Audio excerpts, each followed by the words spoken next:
At the start of COP29, many of us were wondering how we continue to implement the ambitious goals set out under the Paris Climate Agreement of 2015 at the speed and the scale needed to halve emissions by 2030.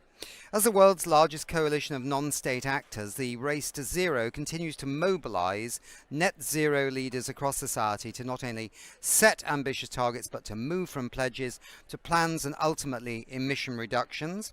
And we've got a panel today with some fantastic guests from the Race to Zero, the UN Race to Zero. We've got Jane Eisenhardt.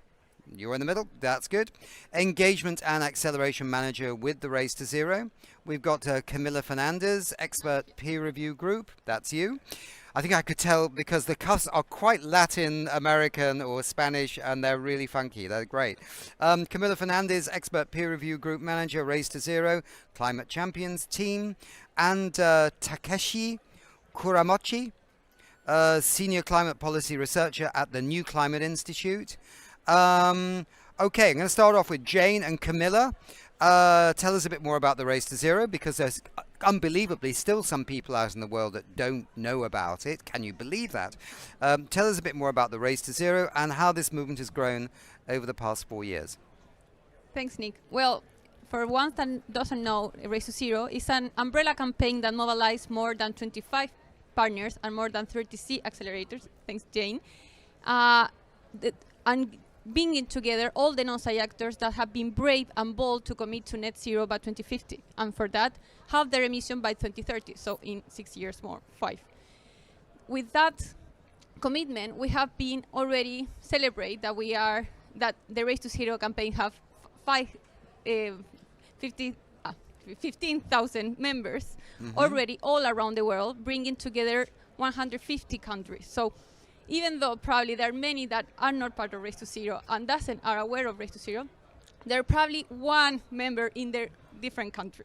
Right. And they're not only reducing emissions, they are showing some signal of progress. Yeah. Yeah, we're seeing lots of signals of change, and these members are across many different actor types. So we have over 12,000 companies in the Race to Zero, majority of which are small and medium-sized enterprises, about 10,000 SMEs. We have over 650 financial institutions, over 1,100 cities, 50 states and regions.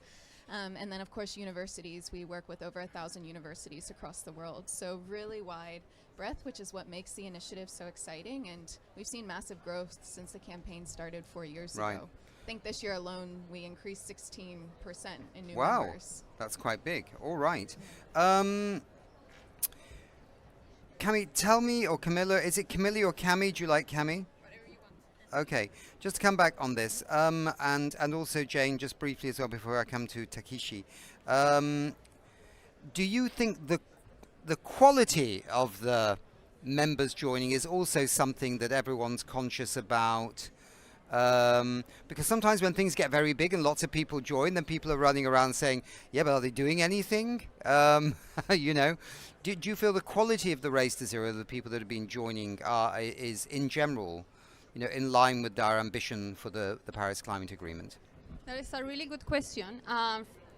When the campaign was launched, we were following the S-curve. It's when you have like a critical mass, probably 20% of like particular number that are commitment, probably the other 80% are going to follow. Yeah. And when you think like how many people could be committed, probably we're not even near the 20% of like the critical mass of each particular context. So in that sense, probably you can say that it's big, but it's probably not big in particular country. But when you can understand the quality, and when you see like probably large company that have already go through the 5P, like have a pledge, have a transition plan with quality of how they're going to transition from A to C, and also start disclosing, you can see there are many examples where you can follow. Of course, when you want to have like an universal and global campaign, you can grow in the speed that you want and have the quality that probably you really like. But as James shared, we have already seen like some emission reductions progress. Right. And you also need to understand the process that each campaign has. It's like when you want to create a politic to transform your own organization and your initiative, you need to transform many cultures, people, process. It's not going to be from day to night. Yeah. And I think the most example that we have are already people that have an organization that have been really bold and changed many organizations. For other ones that are going to be part of this 80% are going to follow in the right direction. Okay. Jen, we'll hold it there for a second because I can't leave Takeshi out of this. So tell us, Takeshi, what can you tell us about the Net Zero Tracker and its most recent Net Zero Stock Take report? Yeah, sure. So it's been a pleasure working with the Race to Zero campaign as a part of the Net Zero Tracker project led by Oxford Net Zero, Energy and Climate Intelligence Unit, Data Driven Envirolab, and NewClimate Institute. And back in September at the New York Climate Week, we launched the 4th edition of the annual Net Zero Stocktake Report. Net Zero Tracker tracks the progress on the net zero target setting and the implementation plan formulation of more than 4,000 entities, including all national governments, more than 2,000 publicly listed companies, more than 1,000 cities with 500,000 population, and all the states and regions in 25 major emitting economies. I would like to focus on the non-state actors and the findings, three key findings from this year's report. So the first one, the net zero momentum is still going strong. So when you look at in the past 12 months, we see 28% increase in total net zero targets among states and regions, 8% increase among cities, and 23% increase among companies. So in particular for corporates, there's a talk about greenwashing, etc. But in a global scale, the net zero momentum is still there, and there are more actors on board the collective journey towards net zero. Second, the overall robustness of these non-state actors' net zero targets are still low, but we now see many more good practices emerging. So in the Net Zero Tracker, we assess all the net zero pledges made to date against the procedural and substantive robustness criteria informed by the UN high-level expert group and other scientists. We see that only 5% or less of these entities actually meet all of the criteria, which is introduced by Cami 5 Ps. And this is itself is a very discouraging figure. But when you look at the entities that did not meet all the criteria, you still see a lot of good practices. For example, how car companies are trying to do the procurement of low carbon steel or aluminum. And also, there's a better way of procuring renewable energy by looking at doing the hourly matching of demand and consumption. So these good practices are emerging, and you see more and more these days. So this is very encouraging. Another encouraging picture is that the Race to Zero members, we identified 655 of them in the Net Zero Tracker database. They perform a lot better than the average in terms of the percentage of meeting all robustness criteria. So that's a very encouraging finding. Okay. Third, one last thing I want to emphasize is that so while we are scrutinizing the robustness of the net zero pledges, there are so many actors, more than 40% of our database out there not having any emission reduction target at all. So we need to shed more light on these actors and make sure that they get on board to make a first step towards our collective journey towards net zero. So is there a global database of every single company in the world, every single city in the world, every single thing in the world? I mean, in other words, can you see that there are, I don't know, 10,456,373 companies in the world, of which 9,321 have signed up for the do you know what I mean? Or is that just me, like I've smoked something crazy, or, you know? Well, Net Zero Tracker, for example, covers only small fraction of companies all around the world. Okay. Basically, they're all big companies, publicly listed, with the biggest revenues in the world. Right. But we believe that if these companies follow, good practice and take the leadership, then others may follow suit. So we find it very important to assess and scrutinize, keep them, these big ones, accountable. Right. Where does it go from here? I mean, it's been running for a few years. Does it have still the kind of the newness maybe has worn off, right? It's now a more established thing, right? It was very new. The UN Race to Zero. Remember, it was all those purples and things like that flashing around the place. Does it come and go? Oh God, it's that UN Race to Zero again, right? No. Or how do you keep the energy going in it? I suppose that's the question, really. I think we're always trying to reinvigorate the race each year because it looks different. We're maturing, and that's something that we're seeing with our members, and I think we've gone through that acceptance journey of maybe implementation doesn't look the same as mobilization. Like, we had the sexy numbers of like, look at all these companies committing to ambitious targets. Now we're in the really hard phase of like, okay, wow, we actually have to reduce emissions really quickly. So we're going to hear from a few of our members in the second half of this broadcast on how they're doing that. And I think what's encouraging is, despite all of the doom and gloom of how far we still have to go, we are seeing progress consistently. We're seeing members are increasing investments in clean energy. We're seeing that they're aligning their policy with net zero, and we're seeing emissions being reduced. We're consistently getting those kinds of stories. So I think we're moving into that era of implementation, which maybe won't be as loud, but definitely will be even more exciting because we'll be reaching our goals. So. Okay. I think we're kind of at that moment right now, perfectly bang on the second, and that's success, you know, in the world of TV monitoring, if you can bang on the second. So let's introduce two more guests for this session, and Takashi Yamanishi. Do these ladies go off and these ladies go on?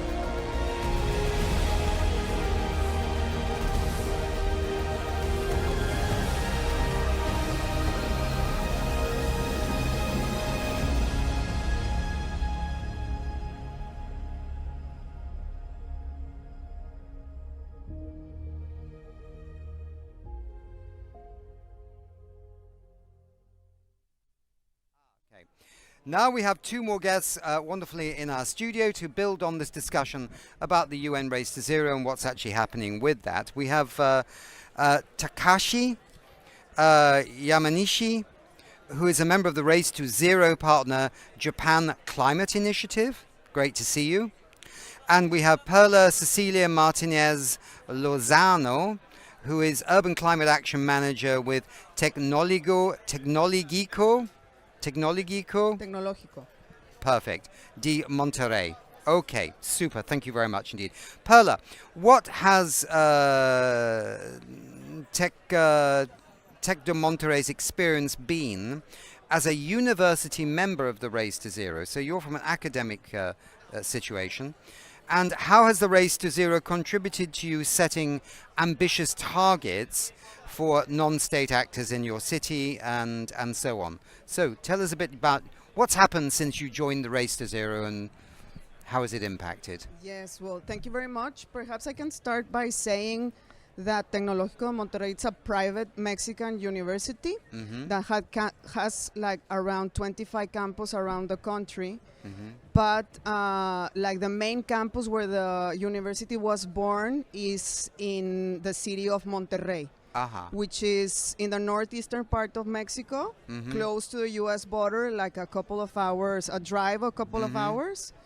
And Monterrey, for the people that don't know the city, is the industrial capital of Mexico. Okay. So there's a lot of heavy emitters industry in the city. For instance, the industry of cement, the industry of steel, and well, the city has a lot of problems regarding air pollution.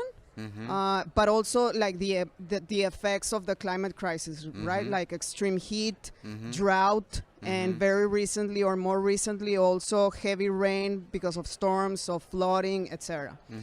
So back in 2019, it's the first time that climate action became a thing in my city. That was when WWF invited Tec de Monterrey to be a partner in forming a climate action alliance with non-state actors, like from all the sectors of society, universities, obviously, but also local governments, companies, NGOs, communities, the financial sector, etc. So Tec de Monterrey was very interested in doing that, but even though Tec had been working on climate change research mainly, it did not have a climate objective of its own, for its own, the reduction of its own emissions, right? It didn't have a net zero target. So Tec de Monterrey thought like, yeah, if I'm going to invite leaders from other sectors to form a climate action alliance, I have to set an example. And what I have to do is set an ambitious net zero target, like, you know, to preach with your actions. Exactly. So Tec Walk was the talk. Walk the talk, as exactly, they say. walk the talk. So that's the first time that we heard about Race to Zero. And a lot of things happened, like immediately. It was like the triggering thing that led Tec not only to set its net zero target, but to actually have a climate action plan, which obviously focused in mitigation, how we started to reduce our emissions, also in adaptation, but obviously as we're a university, also regarding the academic programs, the culture of our community, of the university. And I'm not sure how much time do I have. Like, should I keep just... No, I think maybe you could just say a little bit about what has the impact been on the community, and then we'll come to our friend here on his part of the story. Impact on the community. Yes, I think that the most important thing is that right after we joined Race to Zero, we made our climate action plan. We started walking the talk. We actually we became accelerators of Race to Zero. So we went with local governments, with our state government, the state of Nuevo León, and went with the mayors and the municipal administrations of the municipalities around Monterrey. And we got we were able to make the state of the government, I'm sorry, the state of the governmental, the state the government of the state of Monterrey. The state government joined Race to Zero, and also 16 cities joined Race to Zero. So they all set their net zero target. Right. And this year, the climate action plan for the state and the metropolitan area came into effect. Right. So we're really happy to see that impact. This is a very good story. That's a very good story, and thank you for telling us. It's not easy when you're just having to do something cold, but I think we got the message on that. That was very interesting. The ending was fantastic. We'll come back because we still have some minutes, so we're okay. Takashi, as member of the Race to Zero partner Japan Climate Initiative, so can you tell us how you have been implementing your renewable energy goals? That's the question I've got. And maybe just explain to the audience, what is the Japan Climate Initiative? Yeah. First of all, thank you for having me. Yeah. Actually, I'm from a company from Japan, Fujitsu Limited. Okay. As a member. You're a member, okay. Yes. So you're a member of the Japan Climate Initiative. Right. Fantastic. And what sort of company is yours? Thank you for asking. Fujitsu is Fujitsu. It's massive. Yes, it's a Japan-based technology company. Yeah. Like IT services, digital technologies. Okay. With about $25 billion US size of revenue, with 124,000 people, employee worldwide. Yes, you're absolutely right. If you don't know Fujitsu, then you've not been on this planet in the last 20 odd years. Thank you. So So tell us how you've been implementing renewable energy goals. So yes, that would be great. Our zero emission goal is in two steps. One is to be in our, let's say, scope 1 and 2, to be net zero by implementing 100% of renewable energy by 2030. But for company like Fujitsu, what's much more challenging is to be net zero, including our supply chain in Scope 3. On that, our goal is to be net zero by 2040. Yeah. So you want to be net zero by 2040. And can you give us an example that shows how your efforts on renewable energy contributes to the global goal of tripling renewable energy capacity by 2030?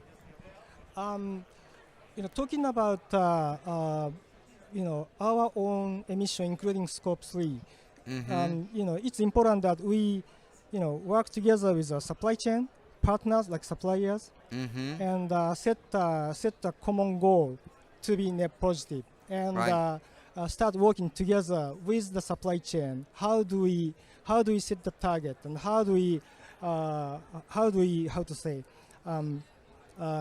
visualize the real emission? How do we work together to reduce the emission? This is what we do in our supply chain. But on top of that, what's more important for Fujitsu as a digital service company is to help our customers reducing the emission and implementing more and more of renewables and help them to become net zero, net positive. Because you can't manage renewable energy systems without digitalization, right? I mean, you can't just have wind turbines and solar panels. You need digitalization to support the integration of these different systems into the grid to move off from fossil fuels to a more renewable energy base. So your work is absolutely critical. This supply chain story is interesting, isn't it? Because if you as Fujitsu, or if you were another entity, right, and you've got to reduce your emissions by a certain amount, you can't do it unless all the other organizations and companies in the chain are doing it. You can't meet your target. And I think this is why it's a very interesting circle of mutual ecosystem of ambition by quite long chains, which is so fascinating. Sorry, do you want to comment on that? Yeah, exactly. So, till now, what we have done to calculate our estimate, our emission, including our supply chain, is just based on how much of this component we purchased from this supplier in last 12 months, and multiply some number, and based on that we just estimate or guesstimate the emission in our supply chain. It doesn't, by doing that, it doesn't reflect the effort of the suppliers to reduce the emission. So it doesn't work to, accelerate the, net zero effort. Right. So that's why we started working together with some of our suppliers to actually, exchange the data between us among our supply chain about, what is the, it's called primary data. What is the real emission from that supplier? We exchange the data in a secure way. So you it becomes more like open source, wherever people can share their data and everyone can keep their own accountability. Let me just come back to Perla for 1 second. So you're a university, and by you joining the Race to Zero, in a sense, you catalyzed your community around you such that it became also part of the national climate targets activities of the state government of Monterrey. This is really good. So where do you take your role in the race? I can see from this gentleman here, the role is quite clear. What Fujitsu can do around the world with new suppliers and bring them on board and blah blah blah. But what do you do over the next 10 years? Okay. Well, what I hope the university does, I Yep. mean, the universities, I think, work as a neutral party Yeah. that can, even though, for instance, in governments there are different political parties involved in the administrations, if you have a university, like being the conveyor of them, like inviting them to have climate action, I think we are natural, like we Yeah. we You're can bring them you're together. a neutral entity, right? Exactly. Yes, Neutral. You're almost like a coordinator, a neutral coordinator of different political views and things like that, right? And bring them together. Exactly, both neutral and also science-based, right? Like our objective, it's to reduce the emissions, to have everyone in the community engaging in climate action. So we are able to bring them together without, I think that without a university it will be difficult for them to join because of their political So differences. You're Right? going to, in a sense, through the power of convening people, it's a bit like the United Nations, bringing people together, but within the state of Monterrey, you want to bring more and more people into the umbrella and also the connections on climate change action, net zero targets, the whole push, yeah? Yeah, exactly. And like we're going beyond just not just setting the target or Yeah. making the plan, but actually working now in implementation. Okay. So the Center for the Future of Cities, which is where I work, like Tecnológico Monterrey has a center that is called Center for the Future of Cities. And what we do is we engaged in collaborative projects of urban climate action, such as, for instance, we are now working in the rewilding of urban water body that yeah. is heavily polluted. So there what we do is we also like bring everyone together, like funders from the private sector, from this project is funded, for instance, by the US government as well. And then we engage local NGOs that work on that, and we engage the local government of the municipality in Monterrey, where the urban water body is located, the community that lives surrounding this water body. So we're kind of that articulator Yeah. of different capacities within the different sectors of the society. And we sort of take the targets and the plan to specific projects on climate action that can be applicable to the city like immediately. Interesting. Just coming back to Fujitsu, you are in so many countries around the world, aren't you? I don't know. I always lose track of how many countries there are in the world. Is it 192, 193? Fujitsu must be in many, many countries in the world. So your ability to influence many countries, both rich countries, middle countries, and poor countries, is quite special in some ways. Yeah, there are some companies that are truly global. Unilever in the food side, but Fujitsu in the electronics. Do you find when you come to these countries that you're almost a bit like this lady here, an educator of the local industries on what is possible with climate change? I don't want to overstress this, but I think you have a special place in some countries. Right. Talking about supply chain, it's really a global supply chain. So it's not really like in this specific country or region, our requirement is like this or like this. So it's quite global. And talking about contributing customers' net zero journey, I think we are digital service. So we are in a way like an enabler for customers in different country, different regions to join how do I say, join the net zero To journey. join the net zero journey, Right, yes. right. Yes. You are an enabler there. Well, look, we're just coming up. You can see we have a little clock here that tells us how long we can be on stage before the next show. It's obviously been a very interesting journey, and thank you for both being here, because you both represent different stories, and I realized this as you were talking. These are very different stories, and that's interesting too, diversity.